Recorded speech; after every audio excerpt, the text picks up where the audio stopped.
And a good evening to you. I'm Sophia Cambridge with this Sunday, November 27th edition of the CBC Evening News. In our top story tonight, Barbadians from several religious denominations have been encouraged to give thanks for all that the island has achieved and to look towards the future with hope. The message was delivered at a multi-faith service at Kensington Oval, part of the 50th anniversary of independence celebrations. Many religious leaders addressed the gathering, including Bishop of Barbados and Archbishop of the West Indies, His Grace the Most Reverend Dr. John Holder. He advised Barbadians to learn from the past while working towards a better future. We need to enkindle it in the minds of the young. We need to help them to embrace the conviction that there can be a better tomorrow. There can be better tomorrow than there are today. And their dreams can come true. Their hopes can be realized. Well, hundreds of members of the Barbadian diaspora continue to pour into the island for the 50th anniversary of independence celebrations. Among them, 190 from the Barbados Association of Central Florida. They arrived at the Grantley Adams International Airport this weekend. There was an air of excitement as the doors of the arrival hall parted and members of the association emerged. Many of them shared and received hugs as they were elated to be back home. I'm excited. I remember I was a teenager, about 13, when we got our independence. I was too young. I was just telling the others to go, but I'm glad I can be here today to celebrate 50 years. I'm feeling very good to be back home for the 50th, and it couldn't be a better feeling. We're going to paint the city yellow, blue, and white, and black. I'm here to celebrate Independence Day here with you guys in Barbados, and I'm looking forward to having a wonderful time. The group will take part in several activities. On Sunday night is going to be called Celebrate Bajan Pride at Divi, where we got 5 entertainers, Bag, Blood, Mac, iWeb, and Griner. We'll be performing, and then we're in the Jammer Binder doing the music, so we're going to have a good time and come together as Barbadians and show you how it's done. And some of them have even shared some early independence greetings. Happy Independence, Barbados. I would not have missed this. I drove 4.5 hours from Tampa to Fort Lauderdale to make sure I got on this chartered flight, so I'm happy to be home. Hope all my fellow Barbadians will enjoy the camaraderie here. Happy Independence, Barbados. My dad was part of the founding of the independence. He worked with Arabara. Dad, I'm so proud of you. You're not here, but this is why I'm home to celebrate for your life. Happy Independence, Barbados. Well, they have a packed agenda indeed, and thanks to Lisa Broom for that report. With hours to go before tens and thousands of Barbadians join hands in a human chain link around the island, the Royal Barbados Police Force is promising to provide a safe environment for all. This from Inspector Wayne Archer of the Police Command Centre, who was speaking at a meeting for chain link marshals. He says the full complement of officers has been deployed to assist those lining the island from north to south. We're going to be out in numbers, by no means to take over the event.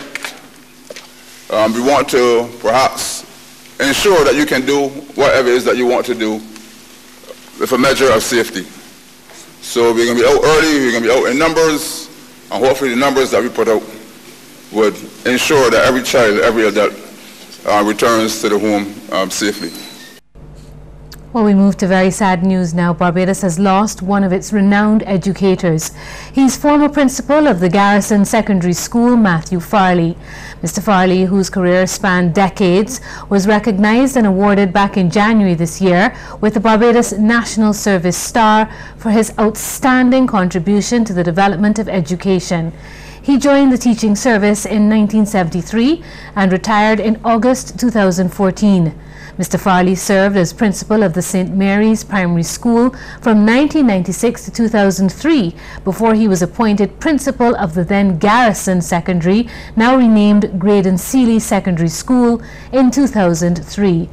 Mr. Farley was the former Deputy General Secretary of the Barbados Union of Teachers and also served as President of the Association of Public Primary School Principals. He was also Chairman and founder of the National Forum on Education.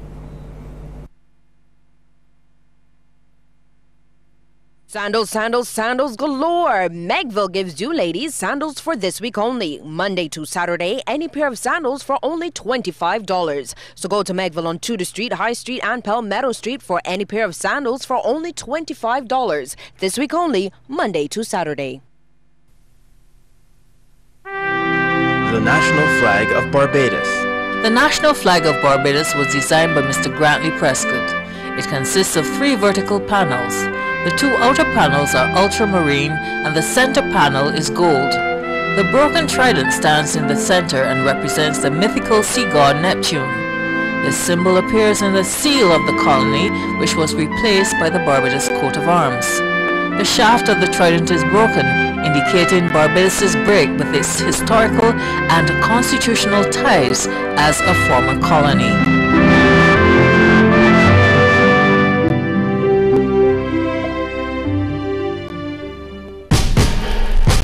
Come celebrate Barbados' 50th anniversary of independence with a special Sir Winston Scott Memorial Lecture by an outstanding Caribbean national, Dr. Richard Drayton, former Harrisonian, Barbados scholar, graduate of Yale and Harvard, and Rhodes Professor. His topic, the time of sovereignty, the history of political independence and its future.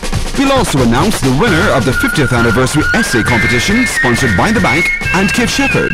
Let's celebrate Barbados' 50th anniversary with the Central Bank of Barbados, Frank Cullimore Hall, Monday, November 28th from 8 p.m. until...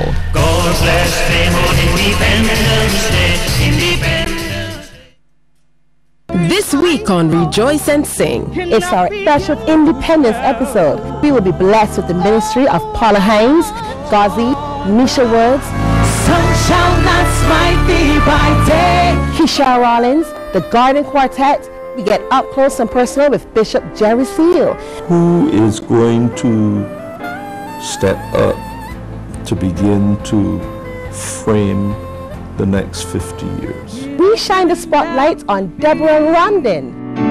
A part of your great plan. Don't miss Rejoice and Sing, Sunday, 9:05 p.m. Brought to you by Sewing World Department Store and Black Image for savings, satisfaction, and service. Oh, the brave. Countdown to 50. Hi, I'm Stephen Pilgrim, a citizen of Barbados, born on the 30th of November, 1966. I am proud to be part of this historic countdown at a milestone time in our nation's history. There are now 3 days left until the 50th anniversary of independence. Countdown to 50.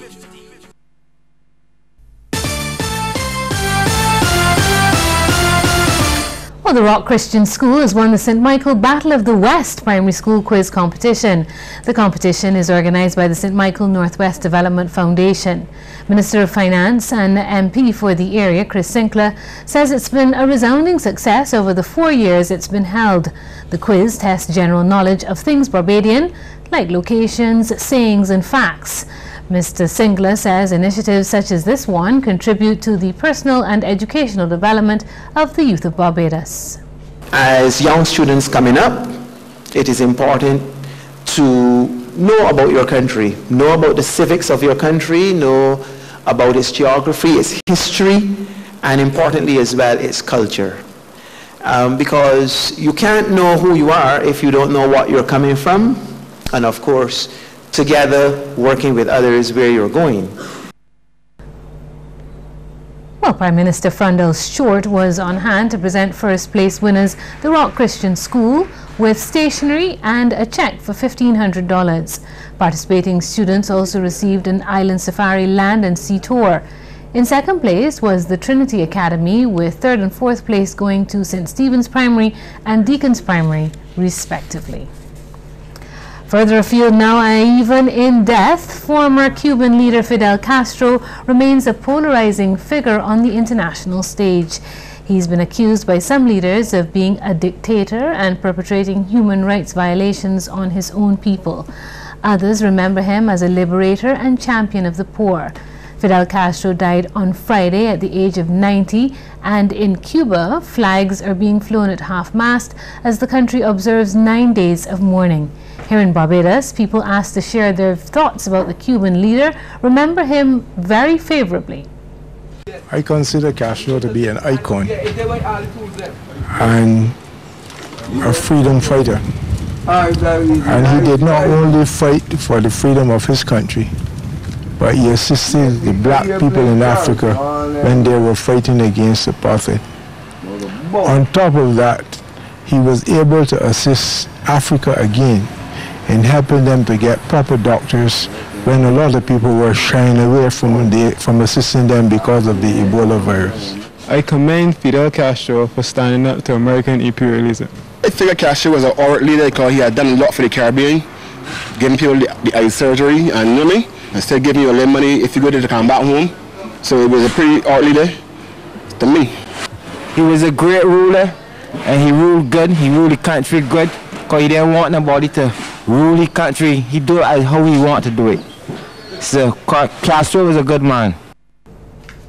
The voices of Barbadians being asked about former Cuban leader Fidel Castro. The sports news is next with Sean Green.